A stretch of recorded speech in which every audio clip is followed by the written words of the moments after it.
देखिए, बड़ी हिस्टोरिक यात्रा है ये। बहुत छोटी सी यात्रा है प्रधानमंत्री जी की, लेकिन बहुत ही हिस्टोरिक है, क्योंकि भारत एक फ्री ट्रेड एग्रीमेंट करने जा रहा है ब्रिटेन के साथ।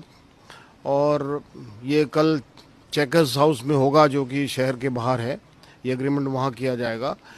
और हमारे लिए ये अच्छी बात ये है कि एक ट्रेड जो बढ़ रहा है भारत और इंग्लैंड के बीच में, उसमें ये होगा कि बहुत सारी चीज़ें ऐसी होंगी जो ये बताएंगी कि भाई कुछ चीज़ें इंग्लैंड से जाती है भारत, और वो सस्ती जाएंगी भारतीय जनता के लिए, वो सस्ती हो जाएंगी। और भारत से कुछ चीज़ें इंग्लैंड आती हैं और वो भी यहाँ के लोगों को सस्ता मिलेगी, और हमारे भारतीयों को भी काफ़ी चीज़ें सस्ती मिलेंगी। तो फ्री ट्रेड का जो बढ़िया वातावरण बन रहा है, इससे क्या व्यापार बढ़ेगा। देश के लिए बहुत अच्छी खबर है, भारत के लिए अच्छी खबर है, ब्रिटेन के लिए अच्छी खबर है। और मैं चाहता हूं कि ये इसी तरह से व्यापार समझौते होते रहें, तो इससे देश का भला होता है। ये शाम को होटल में ये कार्यक्रम होगा जब प्रधानमंत्री आएंगे, और करीब 800 से 1000 लोग, भारतीय मूल के लोग, निवासी जो यहाँ रहते हैं, प्रवासी भारतीय जिनको आप कह सकते हो, या ब्रिटिश इंडियंस कह सकते हो, वो यहाँ आने वाले हैं। और गरबा, ढोल, आप समझ लिए बिहू, भारत के करीब करीब 4-5 प्रांत के लोग अच्छा खासा वहाँ वातावरण बनाएंगे। और ठीक ठाक सा कार्यक्रम, क्योंकि हमें काफ़ी रिस्ट्रिक्ट किया गया कि नंबर बहुत ज़्यादा नहीं हो सकते, इसलिए लोग तो बहुत उत्साहित हैं। हज़ारों में लोग मिलना चाहते हैं प्रधानमंत्री जी से, देखना चाहते हैं उनको। लेकिन सिक्योरिटी रीजन से हमें कहा गया है कि भाई नंबर थोड़ा रखिए, तो 700-800 या 1000 लोग वहाँ पर ज़रूर उपस्थित होंगे। और बहुत उत्साहित है जनता, सब पहुंच रही है। देखिए, जब से लेबर गवर्नमेंट आई है, ये इनिशिएटिव उन्होंने बड़ी स्पीड में उठाया है, बहुत तेज़ी से उठाया है कि भाई हमारा भारत के साथ व्यापार सुधरे, हमारे भारत के साथ संबंध सुधरे। यहाँ से हमें, देखिए, एक इंजन की बात चल रही थी, जो कि भारत के एक एयरक्राफ्ट मैन्युफैक्चरिंग में एक इंजन की प्रॉब्लम थी, उसके ऊपर भी अब रॉल्स रॉयस के इंजन की बात होगी। और इस तरह से जो भारत के भविष्य के लिए, भारत की अपनी तैयारी के लिए, भारत के अपने डिफेंस वातावरण के लिए काफ़ी सारा सहयोग ब्रिटेन कर सकता है। और ब्रिटेन बड़े लेवल पे करेगा भी, क्योंकि व्यापार की उनको भी ज़रूरत है। जितनी हमें उनकी ज़रूरत है, उतनी ब्रिटेन को हमारी ज़रूरत है। इसलिए ये इतना अच्छा सही वो वातावरण बन रहा है कि भारत और ब्रिटेन के संबंध सुधर रहे हैं। और इससे एक अच्छी बात ये होगी कि भारतीयों के लिए यहाँ और रास्ते खुलेंगे, और व्यापार के रास्ते खुलेंगे, और नए नए मतलब कार्यक्रम बनेंगे, जिससे कि भारतीयों को यहाँ पर काफ़ी काम करने का मौका मिले। और ब्रिटेन के लोग भी भारत जा सकेंगे, काफ़ी अच्छा काम वहाँ कर सकेंगे, अपना सामान भारत के बाजार, बड़े बाज़ार में, क्योंकि भारत एक बहुत बड़ा बाज़ार है, वहाँ पर बेच सकेंगे। ये सारा कुछ होगा। देखिए, भारत अपकमिंग सुपर पावर है, और उसमें कोई शंका नहीं कि भारत की जो जनता है, भारत का जो करीब करीब 140 करोड़ हमारी जनता है, उसकी वजह से व्यापार में सभी को रुचि होती है कि वो भारत के साथ व्यापार करें, क्योंकि बड़ा बाजार है। आपको हर किसी भी व्यापारी को बाजार की ज़रूरत होती है जहां वो अपना माल बेच सके। और इसमें भारत बहुत अच्छी भूमिका निभा सकता है, क्योंकि भारत के पास संख्या है, और संख्या नंबर जो होता है वही ये तय करता है कि आप कितने स्ट्रांग हो, इकॉनमी कितनी बड़ी होती है। और इकॉनमी भारत की अब चौथे नंबर पे आई गई है। वो इसीलिए आ गई है कि भारत ने बहुत तेज़ी से विकास किया है। प्रधानमंत्री मोदी जी के राज में ये पिछले 11 सालों में जो अभूतपूर्व कार्य हुआ है, ये उसी का परिणाम है कि भारत आज चौथे नंबर पर पहुंच गया। और वो इकॉनमी और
बता दें कि इस मामले पर जानकारी देते हुए सौरभ पठानिया, जो कि इस रोड के ठेकेदार हैं, उन्होंने बताया कि यह रोड अभी अंडर कंस्ट्रक्शन है और इसकी पूरी जिम्मेवारी हमारी है। अगर किसी को इस रोड की गुणवत्ता में कोई भी कमी लगती है तो वह विभाग से शिकायत कर सकता है।